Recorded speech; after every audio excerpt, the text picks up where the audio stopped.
Bentar.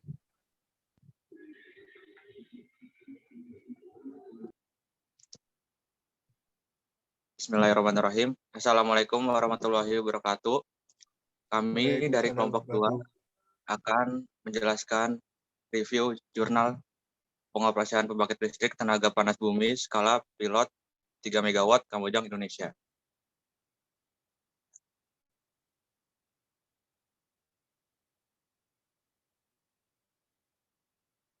Kami kelompok 2 yang beranggotakan saya sendiri Andi Pradana Budimanto Narendra, ada Rahmat Nur Cahyo, Anis Latifuddin, Tegar Samodro, Rizky Dedi Soeharto, dan Husen Kalwani. Nama jurnal Geothermic. Judul Pengoperasian Pembangkit Listrik Tenaga Panas Bumi Skala Pilot 3 MW Kamojang, Indonesia. Ya, dan jurnal ini ditulis oleh Bambang Teguh Prasetyo, yang kedua oleh Suyanto Cahyadi dan Himawan Sutrianto. Dan untuk volumenya itu 91 dan terbit tanggal 14 Desember tahun 2020. Dan untuk pendahuluan, Indonesia memiliki potensi sumber energi panas bumi yang melimpah dengan total potensi lebih dari 23,9 gigawatt. Dari entalpi rendah hingga tinggi yang tersebar di sepanjang jalur vulkanik dari pulau-pulau di wilayah Sumatera, Jawa, Bali, Nusa Tenggara Timur, Sulawesi, hingga Maluku. Teknologi pembangkit listrik tenaga panas bumi atau PLTP merupakan salah satu teknologi energi terbarukan yang prospektif dan menjadi prioritas dalam pembangunan ketenagalistrikan Indonesia saat ini.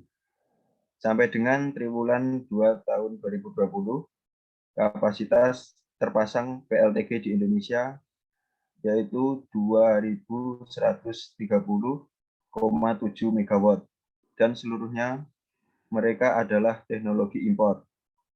Ini bersumber dari Kementerian Sumber Daya Mineral dan Energi tahun 2020.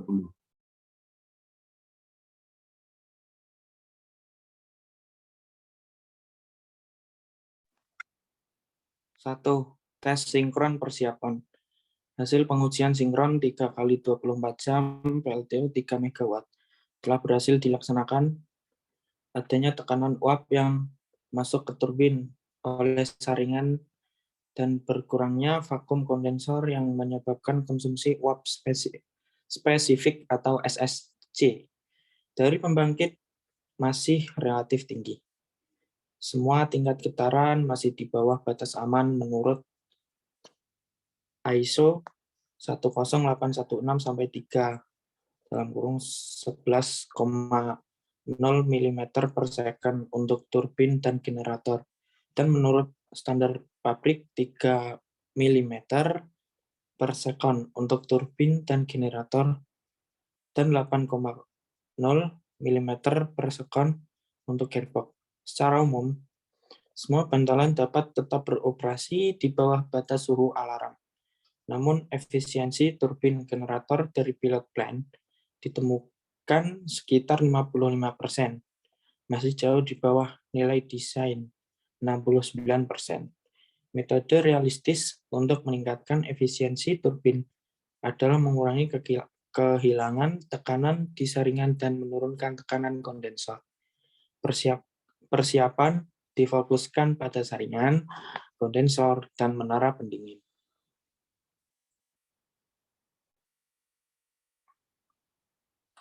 Yang kedua, pengujian sinkron untuk mendapatkan SLO. Beberapa perbaikan pembangkit telah dilakukan, antara lain penyelarasan kembali posisi turbin, gearbox, generator, dan optimalisasi fungsi dari sejumlah instrumentasi dan alat ukur. Pengamatan hasil pengujian disajikan hanya selama 92 jam. Operasi dari tanggal 21 November 2019 pukul 12.30 hingga 25 November 2019 pada pukul 8:30.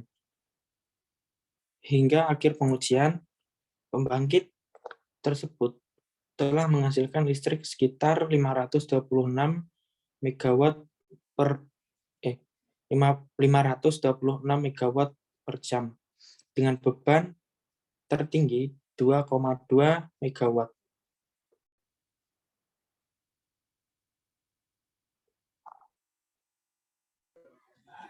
Oke, selanjutnya itu hasil dan pembahasan. Selama 92 jam operasi pengujian sinkron untuk mendapatkan SLO, semua data operasi dicatat dalam sistem akuisisi data. Parameter STIM aktual terlihat berbeda dari parameter STIM seperti yang ditunjukkan pada tabel. Nah, di tabel ini ada 23 kali percobaan yang di dalamnya ada pressure tentang bara temperatur, terus ada SMFL, entalpi, entropi, NCGMFA, WMFA, dan AMFR. Mungkin selanjutnya.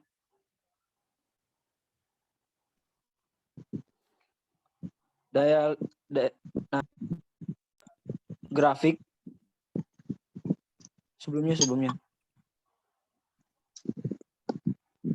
Grafik. Nah, daya listrik yang dihasilkan sejak startup pada 21 November 2019 pukul 12.30 kemudian diturunkan menjadi kurang dari 1,8 megawatt selama 8,25 jam karena anomali ketinggian air di kondensor dan kembali untuk operasi normal pada 22 November 2019 pukul 9 pada daya sekitar 1,8 sampai 2 megawatt hingga akhir tanggal pengujian 25 November 2019 pukul 8.20. Pada operasi normal, Govermor dapat mengontrol daya sehingga relatif stabil rata-rata sebesar 1.973 megawatt dengan fluktuasi sekitar 5,3%.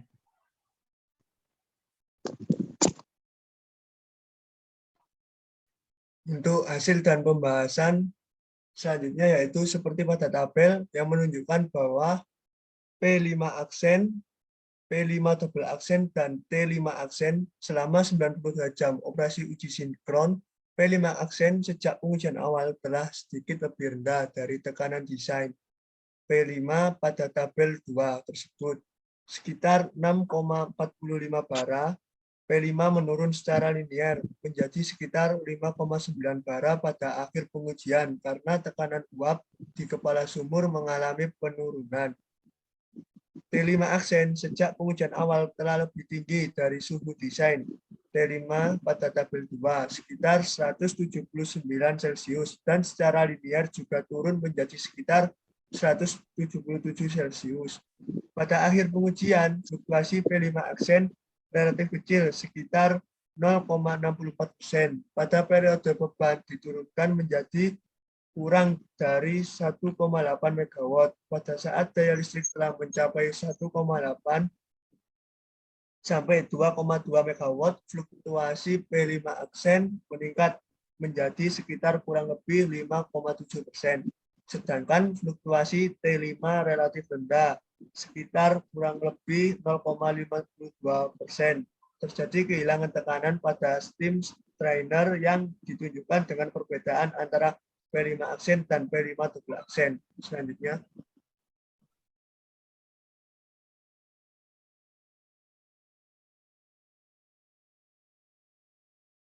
Hasil dan pembahasan selanjutnya dari diagram tersebut menunjukkan bahwa penurunan tekanan melintasi saringan dengan throttling yang mengurangi penurunan entalpi selama ekspansi uap di turbin. Efeknya adalah konsumsi steam meningkat untuk menghasilkan daya ekspansi steam meningkat untuk menghasilkan daya yang sama dengan pergeseran ke bawah pada jalur ekspansi turbin uap. Beban kondensor juga akan meningkat. Jika CT tidak dapat mengatasi kedua fenomena tersebut, maka kevakuman pada kondensor akan berkurang.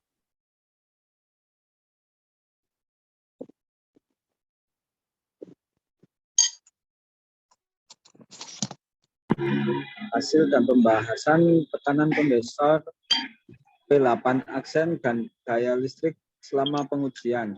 Pada daya listrik rendah, vakum kondensor dapat mencapai nilai desain Win 0,68 bar.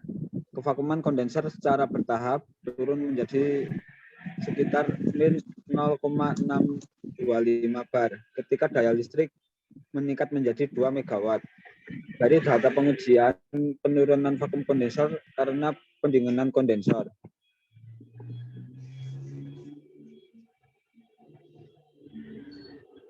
Kesimpulan, pembangkit listrik tenaga panas bumi 3 megawatt dibangun menggunakan produsen generator turbin nasional.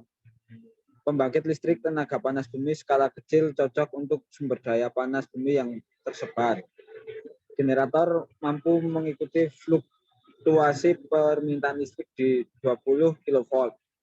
Efisiensi pemanfaatan dan konsumsi uap spesifik digunakan untuk mengevaluasi kinerja.